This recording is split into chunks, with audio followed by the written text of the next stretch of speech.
नमस्कार. आपल्या सर्वांचे मनपूर्वक स्वागत आहे.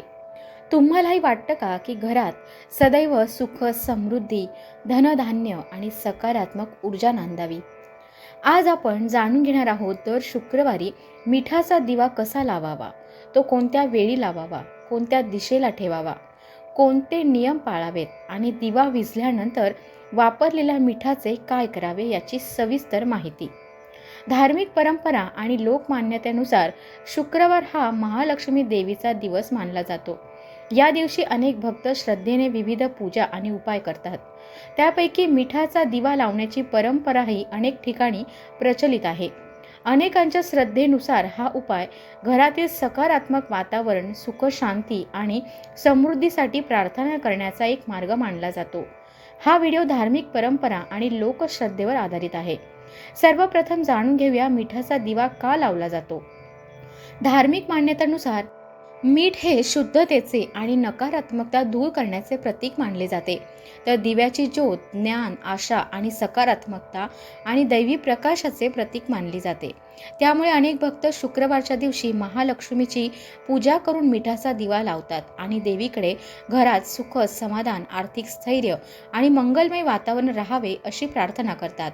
लक्षात ठेवा, हा उपाय श्रद्धा आणि विश्वासाचा भाग आहे.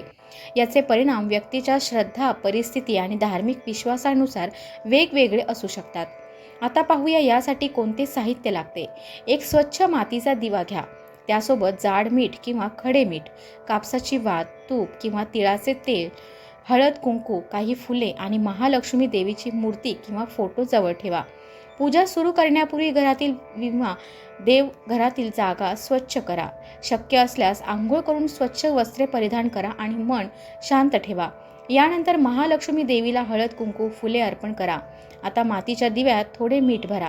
त्या मिठामध्ये कापसाची वात व्यवस्थित ठेवा आणि त्यावर थोडे तूप किंवा तिळाचे तेल घाला.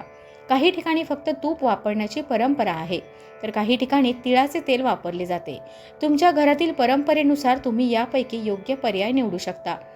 त्यानंतर दिवा प्रज्वलित करा आणि दोन्ही हात जोडून महालक्ष्मी देवीसमोर प्रार्थना करा. हे महालक्ष्मी माता, आमच्या घरात सुख, शांती, समाधान आणि सदैव मंगलमय वातावरण राहू दे. आमच्या कुटुंबावर तुझी कृपा सदैव राहू दे. आता प्रश्न येतो की हा दिवा कोणत्या दिशेला ठेवावा. धार्मिक परंपरेनुसार हा दिवा देवघरात किंवा ईशान्य दिशेला ठेवण्याची प्रथा अनेक ठिकाणी आढळते. काही घरांमध्ये महालक्ष्मीच्या मूर्तीसमोर दिवा ठेवला जातो. दिवा नेहमी सुरक्षित ठिकाणी ठेवावा. लहान मुले, पाळीव प्राणी किंवा पडदे यांच्यापासून दूर ठेवणे महत्त्वाचे आहे.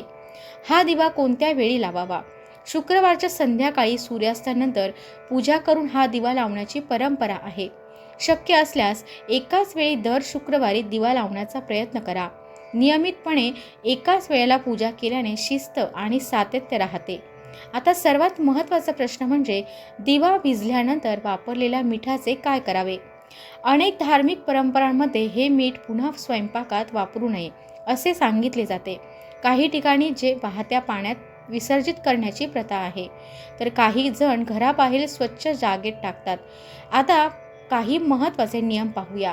पूजा करताना मन शांत आणि प्रसन्न ठेवा. दिवा लावताना घाई करू नका. स्वच्छ कपडे परिधान करा. पूजा झाल्यानंतर दिवा सुरक्षितपणे जळू द्या.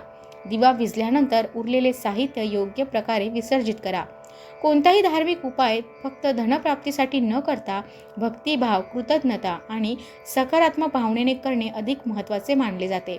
अनेक भक्तांच्या श्रद्धेनुसार शुक्रवारच्या दिवशी महालक्ष्मीची मनोभावे पूजा, स्वच्छता, दानधर्म, सात्विक आचरण आणि दिवा लावणे यामुळे घरातील वातावरण अधिक सकारात्मक राहावे अशी प्रार्थना केली जाते. मात्र हे सर्व धार्मिक श्रद्धा आणि परंपरावर आधारित असून याकडे त्याच दृष्टीने पाहावे. मित्रांनो, आज आपण जाणून घेतले की दर शुक्रवारी मिठाचा दिवा कसा लावावा, कोणते साहित्य लागते, कोणत्या दिशेला ठेवावा, कोणत्या वेळी लावावा, वापरलेले मीठ काय करावे आणि उपायाचे धार्मिक महत्त्व काय आहे.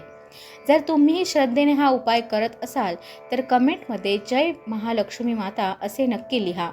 व्हिडिओ आवडला असेल तर लाईक करा, आपल्या मित्रपरिवारासोबत शेअर करा आणि अशाच धार्मिक माहितीपूर्ण व्हिडिओंसाठी आमच्या चॅनलला सबस्क्राईब करायला विसरू नका. धन्यवाद. श्री स्वामी समर्थ.